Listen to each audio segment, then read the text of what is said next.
So you're dying? Yeah. Oh. What do they say? Starve a fever, give a cold Red Bull. Jesus Christ. You said you were getting water. There's water in it. I don't think that's true. Welcome to Namely 90s. Wow. The podcast that takes you back to the time before smartphones, Google, and Y2K. Join your hosts as they relive the pop culture that shaped a generation and the parts that many people wish they could forget. Listen in to the conversation about how the decade defined those who spent their childhood there and how it shaped them as adults. So, turn down the grunge and dial up the internet. Let's get started. It's time for Namely 90s. That's right. You're listening to Namely 90s. My name's Andrew, and over there is Brandon. That is me. You can find us online at namely90s.com or on Instagram at namely90s and somehow Threads. We'll talk about that later. You can also find this show on YouTube every Monday at youtube.com/@namely90s. And if you'd like to support our show, head over to patreon.com/namely90s, also with the 90s, and get signed up for one of those support levels. Yes, indeed. Threads, yeah, because FX. X. What even is X? It's failed Twitter. Yeah, pretty much. Yeah. Right? It's just not good. It's not good. Is Donald Trump still on it? No, I think he's been posting the truth a lot. Still. Ironic name. Yeah, because none of it's the truth, but X, I don't know. Twitter's Threads isn't going to be it if they do content moderation the way they're doing it currently. Twitter is like, Elon really just shit the boat on that. He shit the boat. I know I'm mixing metaphors there, but it's just. I mean, to be fair, he probably did it from his yacht. Right. Rich people, they shit in different things than us regular Joes. And it's just like the quality of what's on there still is terrible. And like, it's a desiccated hull of what it was. It'll probably go down as one of the worst rebrands in history. Yeah. And somehow Meta gets better because of it. I forgot to hit the timer again. Dang it. We're good. Yeah, it's only been like a minute or so. Yeah. So what else? You smashed some beef. That's not a euphemism. I actually smashed some burgers. I ran I don't know if successful is the right word. I ran a semi-successful burger pop-up for 2 weekends called Actually Smashed Burger Society because I was sick of people in my city advertising smash burgers and then not actually making smash burgers. Like they weren't smashing. You could tell they weren't smashing the burgers, or if they were, it was like a half pound of beef just smashed onto a grill into a patty that was already preformed, so it wasn't smashed. Sorry, I get heated about. You're really this. gonna go in there and smash that mofo, like flat spatula, something heavy. Get in there. Well, I want it to be lacy thin. I want to be able to see through it. Exactly, and you can't do that if you have a single patty that's like a single like a 5-ounce patty. Like you need a 2 to 3 ounce patty. Like 3 is pushing it. Unless you're doing like a really wide burger. That's why you stack them. You just keep stacking them. So like the basic burger I did was 2.5 ounces patties. But see, the problem was the place that I was doing the pop-up in, it's a Bao restaurant. They have no use for a flat top griddle or like a flat top surface. So I had just like this my own like personal griddle that I have. It's a baking steel. It's a baking steel. It's a baking steel / griddle. So it's sized enough to get 6 patties on per round. But at peak times, it was a little difficult to get it all done. But yeah, it was fun. It was interesting. I've never wanted to be like a professional chef because it just sounds too like the term we're using now is restaurateur. Yes. I don't want to be a restaurant. I mean, restaurateur implies that you're just running it. Like, yeah, but it usually means you own it. Yeah. But you may not do the cooking. True. Yeah. I would be fine owning something. The effort it takes to be a cook, a chef, what have you, is too much effort with too little reward. I mean that in the monetary way. Do you now have a tattoo of a whisk on your forearm? It's actually a spatula. Or a knife. Yeah. What was it's a spatula and it's on my ass. What kind of bun were you rolling out on those? So we don't have good potato rolls here. Martin's is like an East Coast potato roll. So I went around to the local bakeries and I found a sliced brioche that's just as soft and pliable as the Martin's, and it wasn't overwhelming to the burgers. So I went with that. The first brioche I had, super dense, giant roll. It wasn't working. Are we doing a light toast on that, or is it too hard with the... I had 3 different burgers, 3 different styles of smash burgers. One's like the traditional Oklahoma fried onion burger, where you smash the onion, like thinly sliced onion, straight into the patty. That was pretty popular. Like the only thing we had on that was meat, cheese, and onions. Nice. And then that one, you steam the bun on top of the burger and the onions. And the other 2, one was I called it the Mixtalgia, which was like a play on a McDonald's cheeseburger. It was a McDonald's cheeseburger, but better because it was a smash burger. And then the other one was the California, which was an In-N-Out style burger. Or it was a smash burger, but made in a traditional double. And now a team of lawyers is rappelling from a helicopter. Exactly. At your house. But there's a place in LA called Burgers Never Say Die where they do the McDonald's burger but better. And so I basically just ripped them off for some nostalgia. I did it my own way, but like that's where the idea came from for doing both of those. But what was I saying? Oh, those 2 had toasted buns on them. Yeah, you can't beat a steamed bun though. Oh yeah, I love a steamed bun. Steamed with the onions and the meat. Oh baby, and the great thing about like smashing the onions into the burger is the burger fat steams the onions. Then you flip it, and the onions steam the underside of the burger. So it's like you get the crispy, lacy smash burger top, and then you get that beautiful onion steaming like a White Castle burger. And this is how they steam this is their American patties. cheese all the way. American cheese all the way. The company that I got the cheese from, so it wasn't Kraft, but it like for my personal at home, I use Boar's Head because that's the only American slice that I can find. That's not Kraft, but it was pretty good American. Like, I have a selection of Kraft cheeses. Yeah. They're literally made by Kraft. Boar's Head? No. I was just saying the fact we have the Kraft. The Kraft Deluxe. You said you used the Deluxe. No, but people are like, we have Kraft microbrews. They're like, they use the word Kraft all the time. Gotcha. Yes. Oh yeah, that went over my head when you first said it. But yeah, it was fun. I might do it again. Only I'm not gonna go out and like do a food truck because again, too much work, a lot of money sunk into that.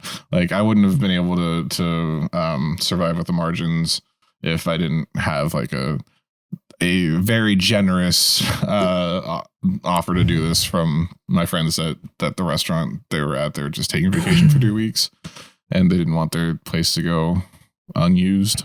I would argue you should get a griddle. They could do more offerings. Well, so they have a range and they have a grill. So, and they're a bow place, so they don't need the flat top griddle. They use the grill for like char siu pork and stuff like that. So like, and it's very small kitchen because it's in a public market. Oh, I see. Yeah. All right. So well, I was also pissing off the burger place that just opened upstairs and the burger place across the parking lot. So, well, congratulations on your weekend of smashing. I was definitely more like the first weekend I ordered for probably 3 times what I ended up doing. Yeah, 3 times what I ended up doing. So I don't know if that's considered a loss. I did make money on it. I just it wasn't. Did you have to eat all of the leftovers?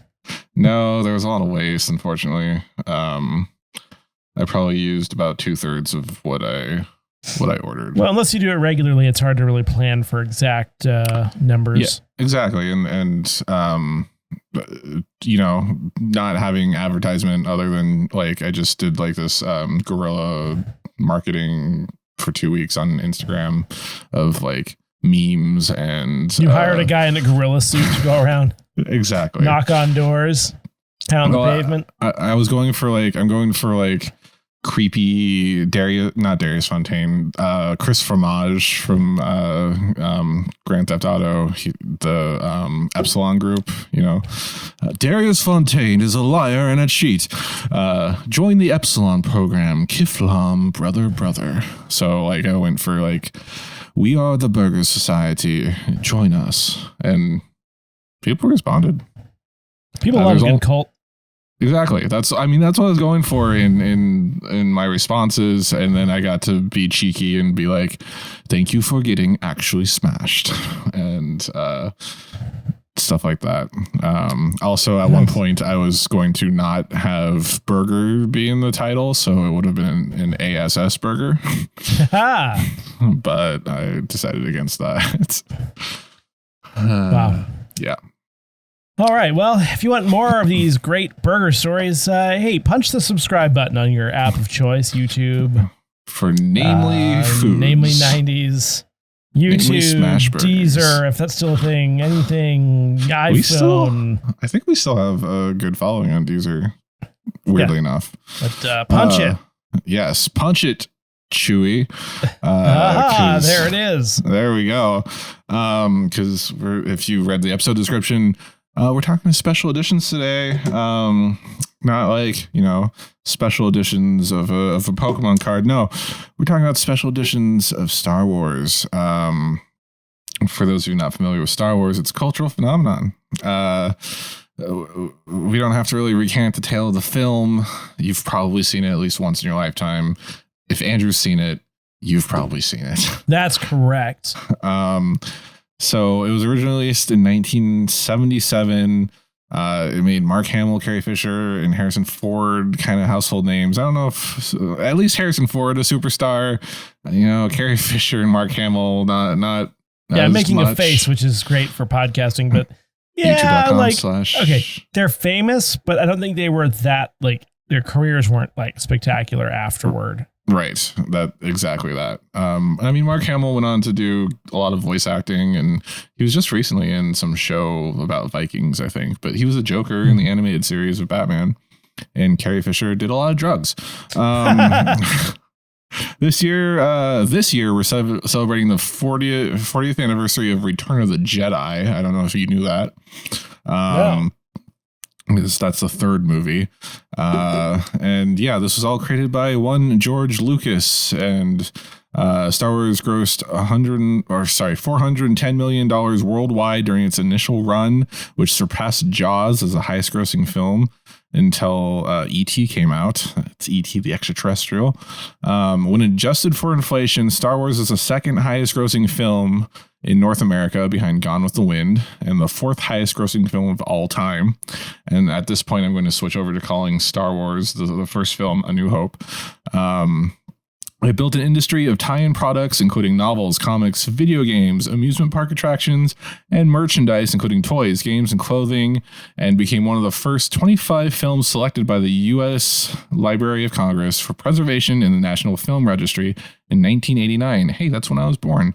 Its soundtrack was added to the U.S. National Recording Registry in 2004, And in this franchise, there are 3 full trilogies of films, as well as 2 anthology films, 2 spin-off TV films, 1 holiday special, 5 live action series, 9 animated series, 8 micro series / shorts, and 1 game show.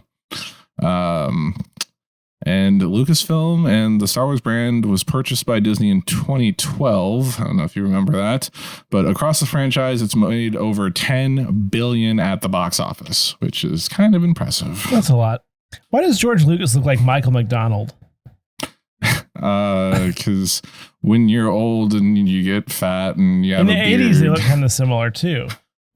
It's weird. I thought he didn't get fat until like the 90s. Okay. But I guess Michael McDonald also didn't look fat until the 90s, so that's fair. And technically, I think there's 3 spin-off TV films. I forgot about the Clone Wars. I don't know, I'm just reeling in the years. Yeah. Michael McDonald song.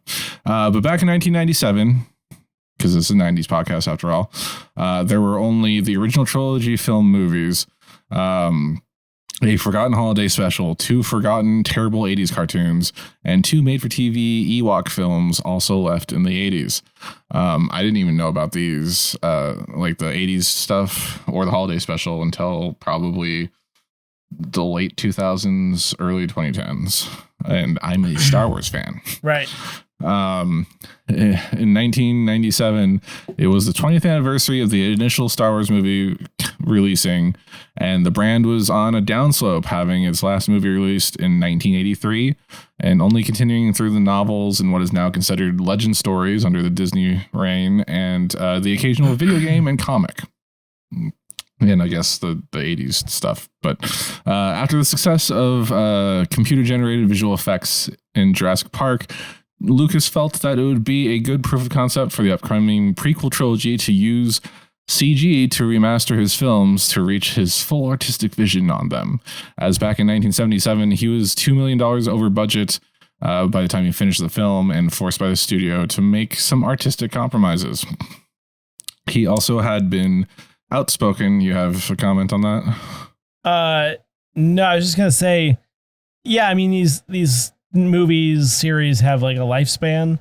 Yes. I was surprised the other day we were walking through a Barnes and Noble and they just like had a whole section on Harry Potter like merchandise, and I was like, that's kind of old now, you know. I mean, they're still kind of like trying to keep it going by making other random crap. The random crap has been more successful than terrible 80s cartoons. Yes, but, well, I mean, the Fantastic Beasts franchise didn't do well, I guess. Did well enough to keep it still true relevant in the public consciousness, and they are remaking it as like an HBO Max or Amazon series, if I remember correctly. I just don't know why they need to do that. Hello, Mr. Spider. Goodbye, Mr. Spider. Oh, still there. Sorry. And J.K. Rowling needs more money to attack trans people with. Yes, unfortunately. Anyway, and she just goes out there in the streets and does it. Taking it to the streets. I think that's Michael McDonald. Allegedly. Isn't that That's a Doobie Brothers, isn't it? Doobie Brothers. No, it's Michael McDonald and the Doobie Brothers. He sang for the Doobie Brothers. Taking it to the streets. I didn't know he was a Doobie Brother. Yeah, he was the singer.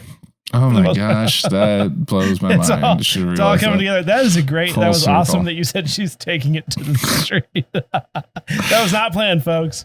Not planned. That's our comedic timing. So Lucas had also been an outspoken. He had been outspoken a decade before about artists' moral rights and having endured alterations to his work made by studios without his consent previously. He was one of many filmmakers who spoke out to the U.S. House of Representatives in 1988 against the colorization of black and white films by studios, which apparently was a big thing. Who doesn't want to see Casablanca in full color? People who, and this is a quote from Lucas, people who alter or destroy works of art and our cultural heritage for profit or as an exercise of power are barbarians. Today, engineers with their computers can add color to black and white movies, change the soundtrack, speed up the pace, and add or subtract material to the philosophical taste of the copyright holder. Our cultural history must not be allowed to be rewritten. Attention should be paid to this question of our soul and not simply to accounting procedures. Attention should be paid to the interest of those who are yet unborn, who should be able to see this generation as it saw itself and the past generation as it saw itself. And let me try that again in George Lucas's voice. Attention should be paid to the interest of those who are yet unborn, who be able to see this generation as it saw itself and the past generation as it saw itself. Sorry. He has kind of like a low, whiny voice. So with a generation of Star Wars watchers having never seen the film in theaters, but cut up on TV or in a 4:3 resolution VHS, Lucas set out to bring Star Wars to the big screen again, the way he had intended it to be seen. I remember the commercial for this. They had a TV and it was like panning out, and it was the TIE fighter shooting at the X-Wing. It's like, for the current generation, they have only seen Star Wars on this small screen, and then it just explodes into a full widescreen thing of them shooting stuff, and it's pretty cool. Anyway, George Lucas said this about the special editions. There will only be one version of the film, and it won't be what I would call the rough cut. It'll be the final cut. The other one will be some sort of interesting artifacts that people will look at and say, there was an earlier draft of this. The same thing happens with plays and earlier drafts of books. In essence, films never get finished, they get abandoned. At some point, you're dragged off the picture kicking, screaming, while somebody says, okay, it's done. That isn't really the way it should work. Occasionally, you can go back and get your cut of the video out there, which I did with both on American Graffiti and THX 1138. That's the place where it will live forever. So what ends up being important in my mind is what the DVD version is going to look like, because that's what everybody is going to remember. The other versions will disappear. Even the 35 million tapes of Star Wars out there won't last more than 30 or 40 years. 100 years from now, the only versions of the movie that anyone will remember will be the DVD version, and you'll be able to project it on a 20-foot by 40-foot screen in perfect quality. I think that's the director's prerogative, not the studios, to go back and reinvent a movie. I think it's so funny that he thinks that DVD is like the definitive media and then it's projected in perfect quality. Yeah, to be fair, that technically wasn't about the special editions. It was about the 2004 DVD release, which is slightly different, which we'll get to. But yeah, but to be fair, at this point he had remastered the movies to a quality that the original prints could be upscaled in the future. The only version of the movie that anyone will remember will be the Laserdisc version of this. Now, if we could find that quote, that would be great. Because it is so. Actually, copies of the Laserdisc of the original trilogy, because it features the original theatrical cut in higher quality, can run anywhere from 300 to 400, even more, I think, these days. But yeah. He started the process back in 1993, which is the year Jurassic Park came out, I think. 94. 93. 93 sounds right. 1990. Price 3. Good call. Thank you. With the restoration of the original negatives for the film, because Lucasfilm owned an ILM, which is Industrial Light and Magic. Industrial Light and Magic did the computer graphics for Jurassic Park. Jeez. Right. Thank you. Or Lucasfilm did it, one or the other. But the new material was they did the restoration back in 93 of the original negatives for the film, leaving them possibly crisper than they looked in theaters, which is kind of cool. So Lucasfilm, ILM, and THX went to work not only to do CGI, but new material was filmed to enhance the original films. Rick McCallum was the producer on this, coming off the Young Indiana Jones Chronicles. It was all the B footage and location shooting for the Young Indiana Jones adventures that made him well suited for this task. It was also one of the first examples of using digital files to work on film, as multiple units would be sent around the world, shoot film, then digitize it and send it back to Lucasfilm/Skywalker Ranch via the internet for faster notes on what they have shot. According to CNN, it took George Lucas $10 million to update A New Hope, $3 million on the updated audio track for it, and updating it to 5.1 surround sound and cleaning up the vocals. Additionally, $2.5 million was spent each on Empire Strikes Back and Return of the Jedi. Wait, that's how it is cleaned up? Oof. Yes. What are you thinking of? Well, I mean, like, yes, it was the 70s, but it doesn't sound amazing. So I wonder what it sounded like before they cleaned it up. Oh yeah, I'll send you my DVD copies of the original theatrical release if you're really interested. Not really. You could probably just find it on YouTube. The 3 movies were shown in the U.S. from January through March at a monthly interval. A New Hope was released on January 31st, 1997, which I saw in theaters, followed by The Empire Strikes Back on February 21st, 1997. And Return of the Jedi was scheduled to premiere on March 7th, 1997, but due to the box office success of the first 2 movies, mostly A New Hope, because I do not remember. Come on, Dad, why did you not take me to Empire Strikes Back or Return of the Jedi? Mostly A New Hope grossed most of the 3 re-releases, so it pushed Jedi back to March 14th. Previously, the release was set to begin during the President's Day weekend, but it was pushed forward to January 31st, somewhere around October of 1996. The worldwide box office for the special editions was $474 million, which is around $878 million by adjusted numbers for today with inflation. Although that was a few years ago. Don't know what inflation is these days. The trilogy was released in August of 97 on VHS, both in widescreen, which was a silver box set, and full screen in the gold box set. Sadly, I want to say I think I have the gold box set at home on VHS. So sad. So basic. I know. Well, we didn't have an HD TV until, I don't know if we ever had an HD TV. We must have. And then the first release of Star Wars on DVDs was back in 2004. But that's not something we cover here. And now let's go to Brandon for the Namely 90s Minute. Welcome back to Namely 90s Minute. Every week we look back at a culturally relevant show, movie, or piece of pop culture that probably helps stoke the algorithm. This week, in honor of the movie Strays, a semi-live action talking dog comedy, we're looking back at the best 90s live-action talking dog comedy, Homeward Bound: The Incredible Journey.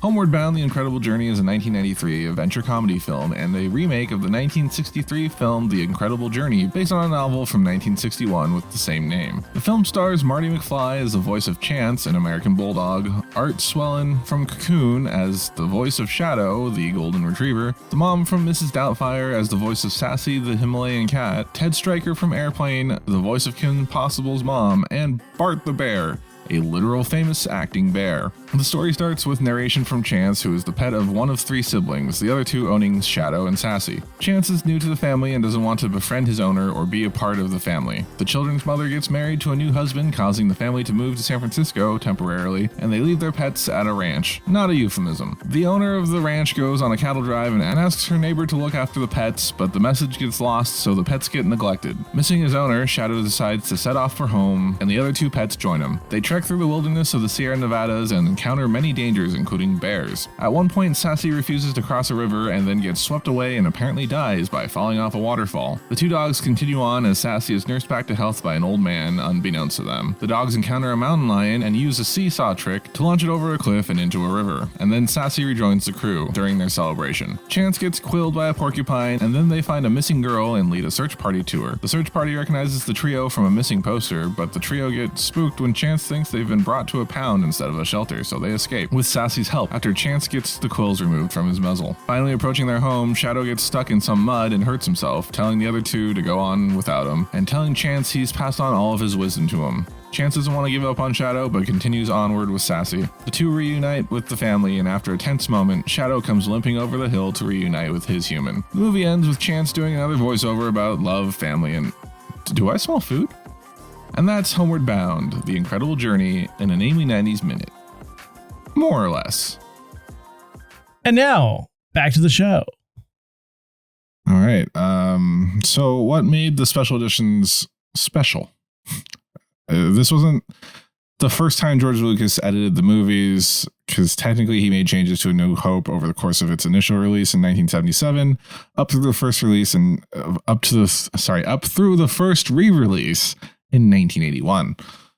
Which is the first time A New Hope was called A New Hope, specifically in the opening title crawl. There's a lot of world building scenes and background stuff changed in the New Hope due to Empire and Return of the Jedi having released later / being an established franchise. He had more money to do better work on those two.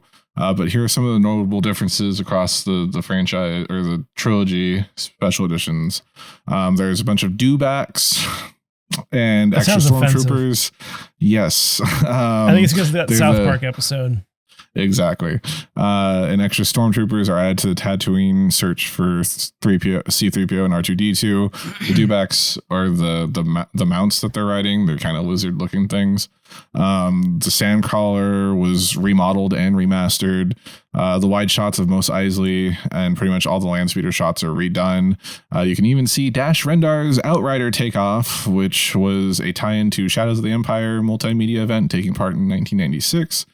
The cantina scene was redone with new aliens, because in the original shot, there's a lot of like reused aliens because they just found random props laying around and were like, use this.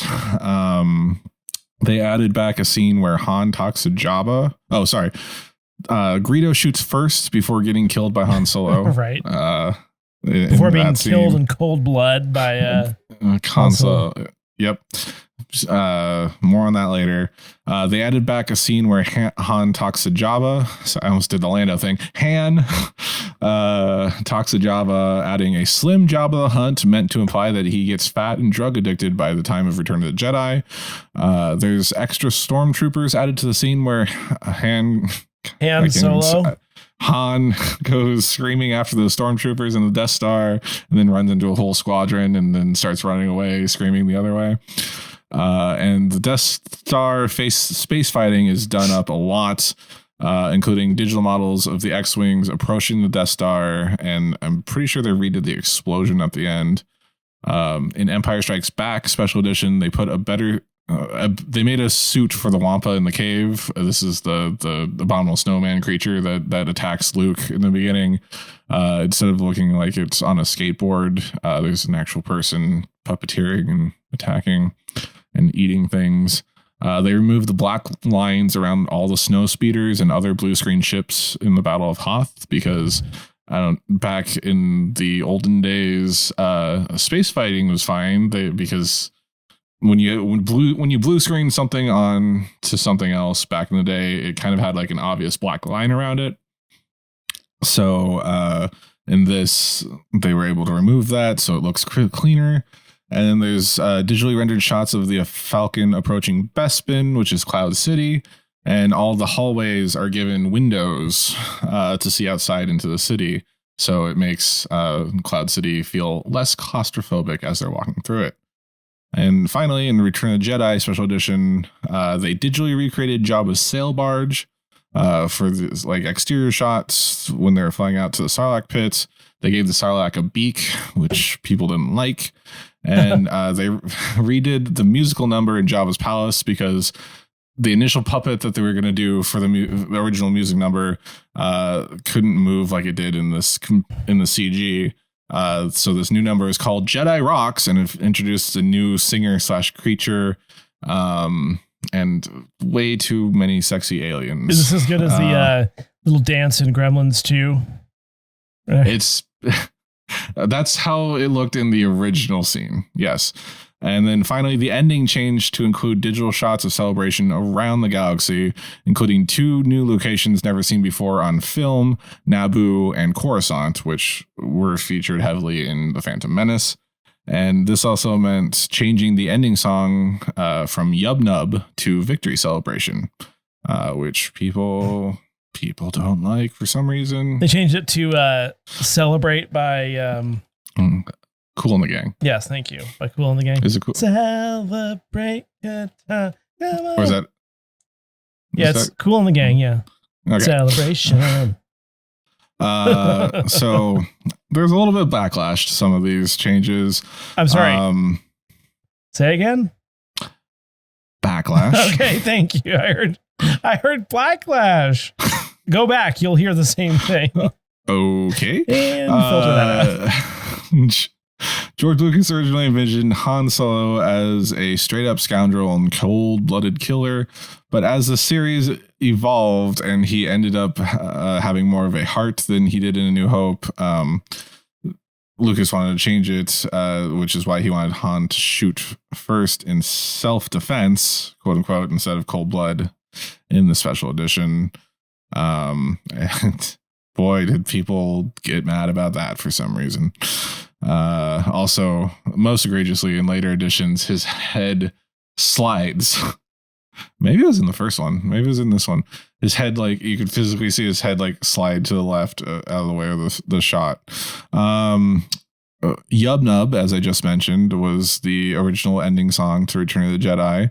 I don't understand this one because the Ewoks had a victory song that apparently 70s and 80s kids really loved.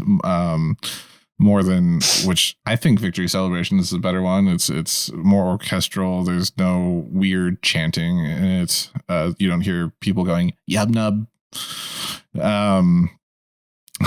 It just, I think it suits the scene better. I said it there. Come at me, Star Wars fans. Come at me, bro. And then and then during this whole time when people were digitally changing their movies, there's a South Park episode entitled Free Hat. And this is actually one of my favorite South Park episodes. The boys find out that their favorite movies are being enhanced, re-released, ruined in the process. They form a club to save films from their directors. This is when Kenny was dead in South Park, and Tweak replaced him in the group of 4. They go to see the re-release of Star Wars Episode 5, The Empire Strikes Back. Before the movie, there's a trailer of the re-release, which was a real re-release of E.T. the Extraterrestrial. But there's various edits made to the movie where the guns, the special secret agents point at the children, have been changed to walkie-talkies. The word terrorist has been changed to hippie. There's a trailer in the episode for the re-release of Saving Private Ryan with similar edits, and the soldiers' guns have been digitally changed to walkie-talkies again, and the word Nazi has been changed to persons with political differences. So yeah, the 4 complain about how the directors edit their movies and to make them more family friendly or politically correct. At one point, the word Wookiee has been changed to hair challenged animal, and the entire cast of Star Wars has been replaced digitally by Ewoks. So they go to Lucasfilm to steal the originals to save them from the directors. And by the end of it, it's like Spielberg is depicted as the Emperor, Lucas is like Vader, and then it turns into they somehow say, this is like changing Raiders of the Lost Ark, and then Spielberg's like, yes, let's do that. Good. And they're carrying the re-release version of Raiders of the Lost Ark in Ark of the Covenant looking thing, and they do the scene from Raiders where Indy's about to blow up the thing, and he's like, do what you will, Dr. Jones, blow it up. And then Tweak gets captured, and they do the ending of Raiders where they open the Ark, and it's so bad that it kills everyone in the audience that's looking at it. Yeah. And it's I think it's a good episode. If you haven't seen that episode of South Park, highly recommend it. It's less crass than when the Kingdom of the Crystal Skull came out, and they just showed Steven Spielberg R-wording Indiana Jones. Oh, so cute. Yeah, that was the literal version of the movie that they played. Yeah. Anyway. The special editions were not the only time the original trilogy was changed. During the 2004, I may have done this in a previous episode of Namely 90s, but just bear with me. During the 2004 DVD releases, they replaced the Emperor in Empire Strikes Back with the Stay Puft Marshmallow Man version of the Emperor, played by Ian McDiarmid during the prequels. He put on some weight since he played the Emperor in the 80s. It's just, and so he looks like in the original shot, the Emperor actually looks like frail and weird and whatever. It's not the best look, but it's better than he looks like just a giant marshmallow man in a hood. Because he put on some weight. I'm sorry. 20 years, you don't expect a guy to stay as he's trying to sell you French tires or something. Yes, he was the Michelin Man. They also added Hayden Christensen as Anakin Skywalker's Force Ghost at the end of Return of the Jedi. They're going to say foreskin. Yes. Force Ghost. Because at the end of Return of the Jedi, you see Anakin, Yoda, and Ben Kenobi as Force Ghosts, and Luke's just, gives them a nod, and they just smile and wave for some reason. And that's a Family Guy reference that you might know. Yeah. And I'm Hayden Christensen, or whatever it was. And also, they digitally removed the original actor's eyebrows when Vader's helmet comes off in Return of the Jedi. And Han Solo shoots at the same exact time as Greedo in A New Hope. Wow, they really just can't decide where they want to go with that. Exactly. And then Jabba doesn't look as anorexic. They fixed it between the special in the next version, Han Solo's going to go back in time and smother Greedo as an infant with a pillow. Exactly. But then Greedo shoots at him while he's doing it as a baby. Jabba doesn't look as anorexic, and then old Ben Kenobi's crate dragon scream sounds like I describe it as a whirling scream. It sounds stupid. I liked it how it was before. The 2006 DVD release came with the theatrical versions on the DVD on a bonus disc. So those of us that bought it then have both versions, or have the original theatrical releases preserved for all time on DVD. And the 2011, there was also a different audio mix. And the 2011 Blu-ray release, which just really, as I said earlier, for Elon, shit the boat. It had a rock digitally added in front of R2 when he's hiding from the Sand People who attack Luke, and also they corrected the lightsaber color when Luke is training on the Falcon in A New Hope. They added CGI eyelids to the Ewoks in Return of the Jedi. That was creepy. You just need to stop already. They looked like lizard people. And there's the infamous no added to Vader in the final scene where he throws the Emperor into the core of the Death Star in Return of the Jedi. In 2015, the digital releases removed the 20th Century Fox fanfare because Disney owned it now. And in the 2019 4K restoration, they brought back the fanfare because people love that. And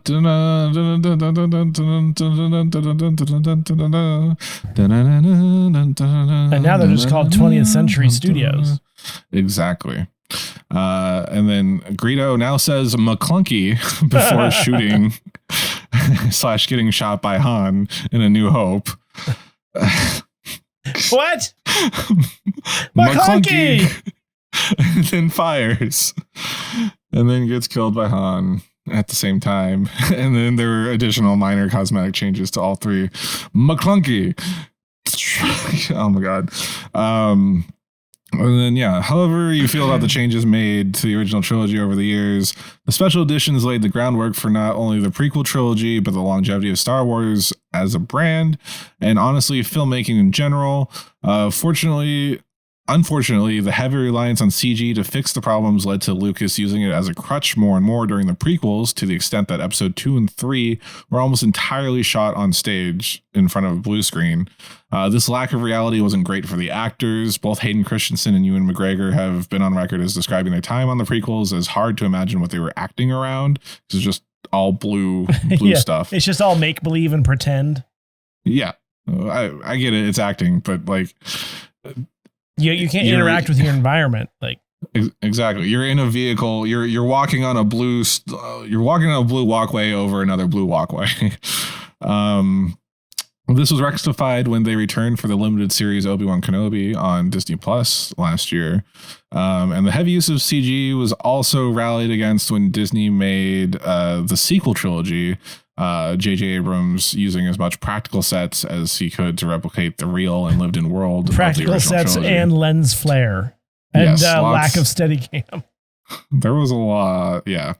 At the same time, the Disney Plus series, like The Mandalorian and the upcoming Ahsoka series, embraces the balance between the two methods, using practical stages, but also film in the volume, which is a dome-like auditorium that utilizes a 360-degree screen that can project backgrounds rendered in Unreal Engine. Wow.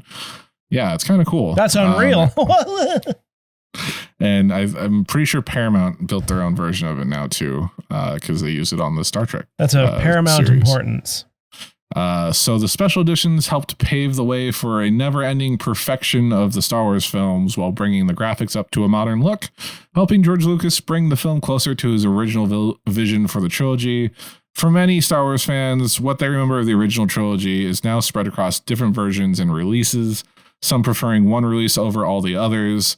And it is fascinating to think that, like actual mythology, the stories of this mythos continue to evolve and change over time. And that's my deep dive on Star Wars special editions. What do you think? Do you have a definitive version of Star Wars in your head? I was not aware of all of these Minor gyrations. Gyrations. I think I have. That would be the Return of the Jedi dance number. I think I have the Blu-ray. I was disappointed by the Blu-rays. I'm gonna be honest. Like. Well, this is all cumulative, right? It has all the old changes plus the digitally added rock and the lightsaber color. And the rock looks better in the Blu-ray, I think. So if I were to watch it right now, which one would I be watching? The 2015 digital releases? On Disney Plus, yes, and or the 4K restorations. I still can't figure out my damn Disney Plus account. It's driving me crazy. Yeah, that's been a problem for a few months, hasn't it? Yeah, I bought the package and then fuck it. I mean, it's the same password across all and three. None of the passwords work. It doesn't recognize either of our email addresses. It's really I feel weird. like you should call customer service. I don't want at to do that. I did it back when I was subscribed to Hulu through Apple, and then I wanted to do the bundle. What a time to be alive, right? I know, so many streaming services. That's it for this week's deep dive edition of Namely 90s. Remember, you can find new episodes out every Monday. Join us next week for another variety show episode. Find us on Instagram and Threads at 90s with 90s and tell us what you want us to talk about on future episodes of the deep dives. If you'd like to support the show, please check out our Patreon at patreon.com/namely90s, also with a 90s. Finally, you can also contact us through our website, namely90s.com. Please subscribe to us on Apple Podcasts, Stitcher, Google Podcasts, Spotify, YouTube, Audible, McClunky, Deezer, TuneIn, iHeart, Good Cods. Good Pods. Good Pods, and wherever you get podcasts from. I'm Brandon. That's Andrew, and we will catch you next time.